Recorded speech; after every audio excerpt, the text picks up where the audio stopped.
Bambi. Bambi, stick around on morning at NTV. We do this every Monday to Friday, every weekday. So being a Friday, we have something super, super amazing. Jidenna, the big Jidenna is in studio to help us understand his new album, 85 to Africa. Before that, he had Boomerang, which was a mini LP, a mini EP. And then before that, he had Chief. Bambi was from that album, Chief. And I'm telling you, 85 to Africa, I've listened to some of the songs, Tribe in there, super, super amazing. But then, Jidenna, thank you for coming. Thank you, brother. Absolutely amazing. Welcome. Thank you. Oh, boom, pound. Yeah. So tell us, how has your journey been? 85 to Africa. Tell us, what inspired that major switch? You know, we saw you from the Jidenna doing classic, man, suits and everything. Now, 85 to Africa, you're trying to go back to your African heritage and all that. What inspired that? I've always been connected with my African heritage.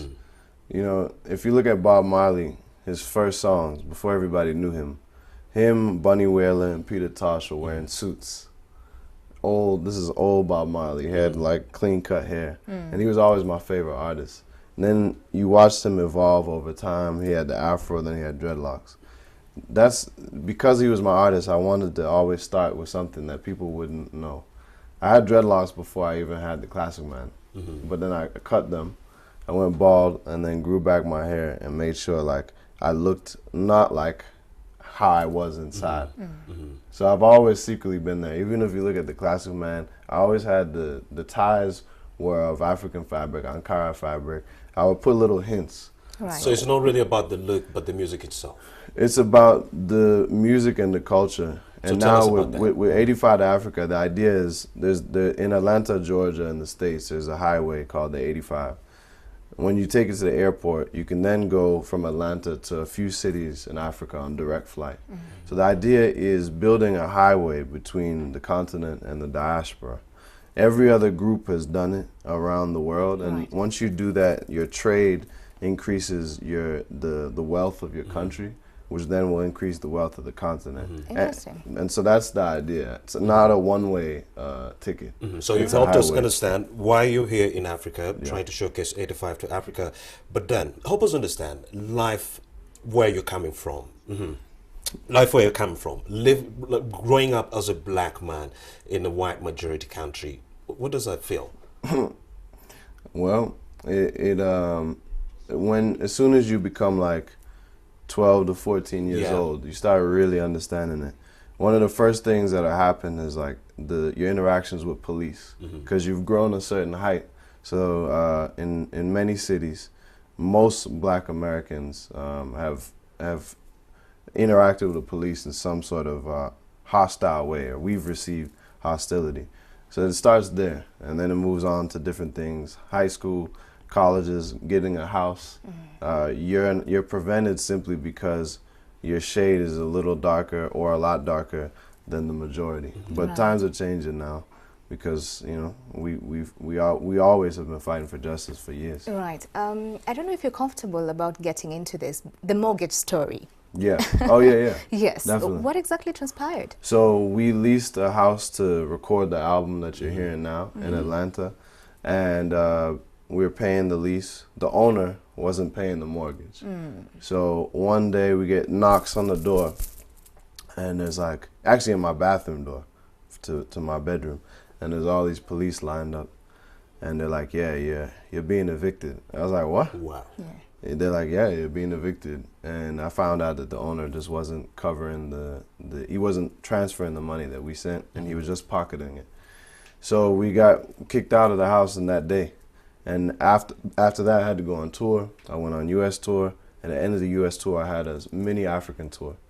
And so once I was on the continent, I went from East Africa to West Africa, then Southern Africa was the end of it.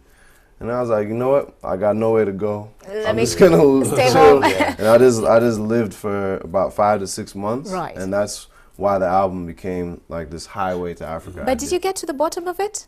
Yeah, I did. I mean, like, did I handle him? Yes. He definitely did. He's Jidenna. Did you get to the bottom of it? Yes, I did. You did. But you know, in the first song I ever made, I said, keep your gloves dirty, but your hands clean. So my hands are still clean, but I got to the bottom of it.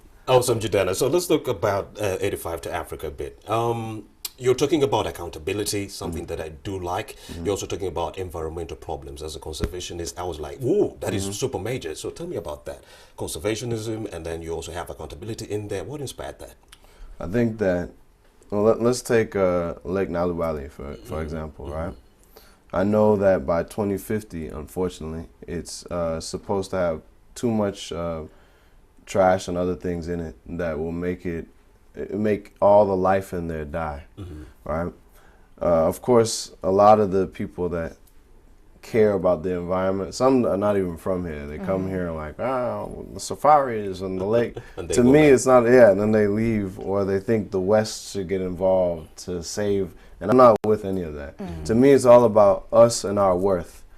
It starts with the people, because we are the gardeners of the earth. And so if we believe that we are worth the land, if we own the land, if we have a connection to the land, then not only will we own ourselves, we'll also own the fact that we have to clean up this lake and make sure that we preserve it and conserve. So that's, to me, the mentality about it. So it doesn't start with the land the way some foreigners will come here and tell you about Africa and all the beautiful land. It starts with us.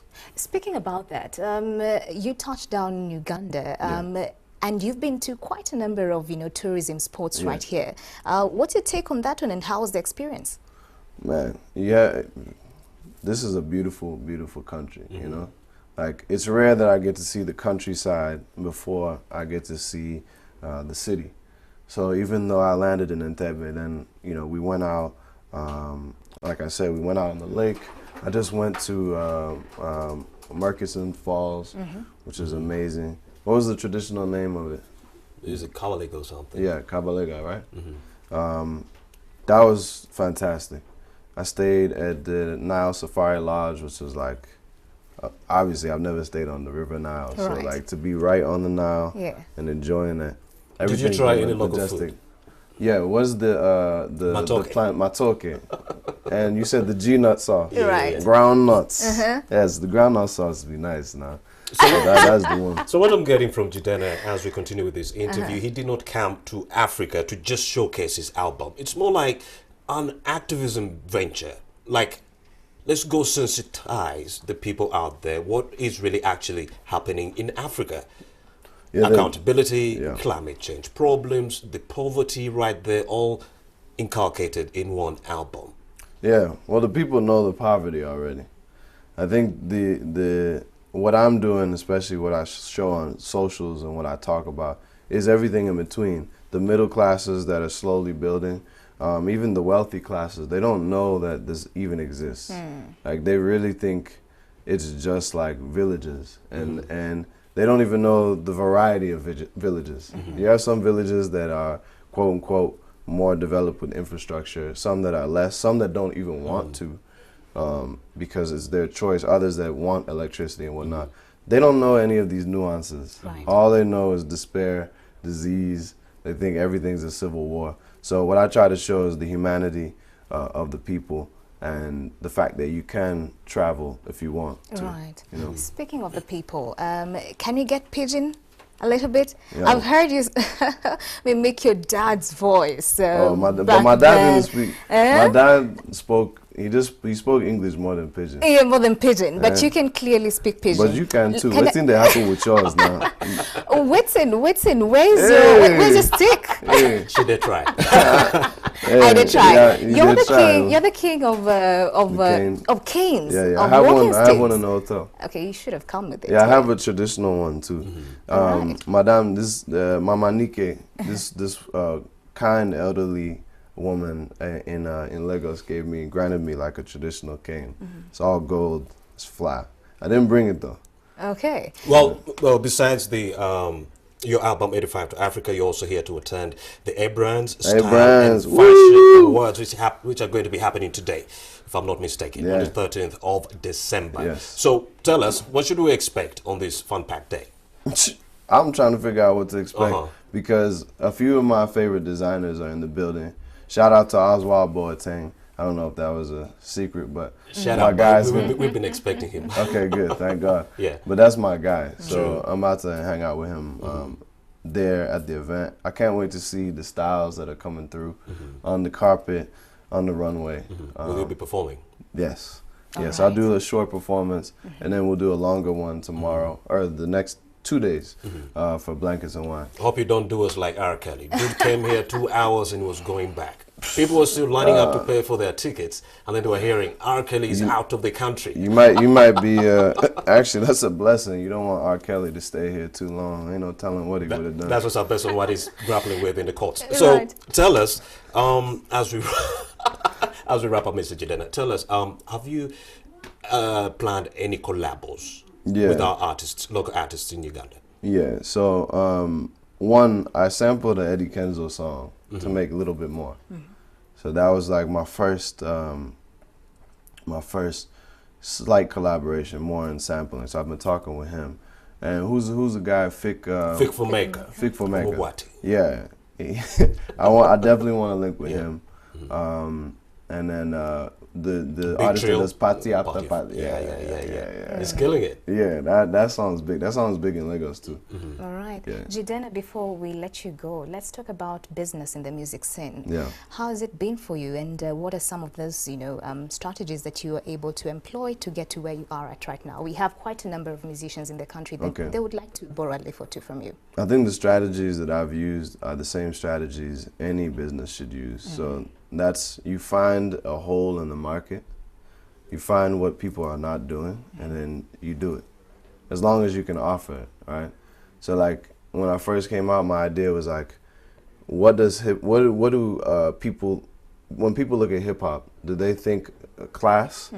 Absolutely not. Right. So It's the baggy jeans, the baggy t-shirts. But class exists. Like the way Jay-Z handles things is Right. very classy. So I looked at him and I was like, okay.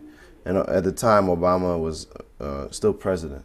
So I was like, okay, there's something here. I believe that I have some of these elements that Jay and Obama have. So I was like, let me be the classiest guy in this. So I found a lane. I'm on a different lane now. But each time you just have to find a lane. And then that's how you can offer something that nobody has. Let's talk about partnerships, because of late you've been working together closely with Janelle. Yeah. And that, I think, speaks to the power of partnerships. Yeah. Speak to that. How does someone get into a partnership, and how do you go about scrutinizing or getting that ideal person that gels with you for you to attain your goal ultimately? One, I've always been a hustler, but I've never been too hungry or thirsty in terms of getting a partnership. I was friends with Janelle for like 7, 8 years before we even did business. So I think it's important for people to know that business is all about relationships, number one. Two, for me, it was important to partner with a woman CEO, because when women run countries and run companies, it's more stable. Yes. So I knew that with Janelle, that my ride up would probably be more stable than going with some alpha male rapper that's just gonna try to keep me below him. True. Yeah, so that's my advice. Work with women, because women tend to be more loyal, wise, and also better at business. And then two, don't be so thirsty with people. Don't just make everything transactional. Care about them and be friends with them, and that relationship will reward you with wealth. And self-esteem is a major factor. Self-esteem is everything. I battle my self-esteem every day, just like every one of you. True. You know what I'm saying? But you have to fight it. The way when you see Muhammad Ali fighting, he's not talking to you about him being the great. He's talking to himself. All right. Flow like a butterfly, sting like a bee. So, Mr. Jidenna, and you're still here. We're still talking about the ASFA Fashion Awards, but then still, we would like to talk about Jidenna before the music, before the chief album. That Jidenna. I don't want to talk about the Jidenna, the superstar, the mogul self-established that we know now. Tell us, what challenges did you go through before making that chief album, the very first one? Tell us. Challenges, man, plenty. Like, I didn't grow up in like a wealthy family. You know what I'm saying? We didn't have money when we went to the States, so I have the challenges that any broke person has. You know, even when I made the chief, even to get signed, we have like, I grew up on the subway. You know what I'm saying? Like, I sold chains on the subway, jewelry, fake jewelry I got from Chinatown in the city. I always had different hustles to make money. Some legal, some illegal. Actually, mostly illegal, to be honest. when I finally got signed, I didn't have enough money in my account. So to take the subway, I had to hop over the gate with police chasing me as I get into the subway when the doors are closing. I get to the airport. They already bought me the ticket. I fly to Atlanta. The real hood house. And Janelle watches me sign the deal, and then finally I'm like, thank God, Right. I'm good. It's just there's always struggles for anybody. And lastly, I'll just say, like, my household that I grew up in was not easy. My mother raised me by herself for some time, and my father raised me for a few years, but that was turbulent, you know. Right. So that's what is the reason why I got into music, to avoid them fighting. So Let's talk about your style of music. Time and again, you always refer back to your dad. You carry the cane because he at some Yes. point used to Yeah. love the cane. You got into the suits game because he also loved suits. He also told you one special thing when you're getting into music, as much as he was opposed to it, that Yeah. son, I'll support you, but there's a caveat. Yeah. You need to make a difference in community. So speak to us about your style of music now, especially after the album, and coming from that inspiration from your dad. Yeah, I mean, specifically, this is a quote I shared when I first got here, but it's worthy of repeating. He said, essentially, you have to be remembered if you're gonna do music, because otherwise you disown the family name. And that's the bar that he set for me. He said, you have to be, in order to be remembered, you have to be the first, the best, or the last, because nobody remembers anybody in between. And that's what I strive to be. And that's also good business advice. Right. The first to market, the best to market, or the last to market when the market is actually plunging. So these are I think it was sound, and I don't take it lightly what he said. So may his soul rest in peace, but do you think that where he is right now, he would point down at you and say, son, you're bringing me too much wahala? Do you think? He wouldn't be, I'll say this, I don't think he'd be proud. Really? No. No, he's not, he wasn't, I don't ever remember a day that he was proud of me.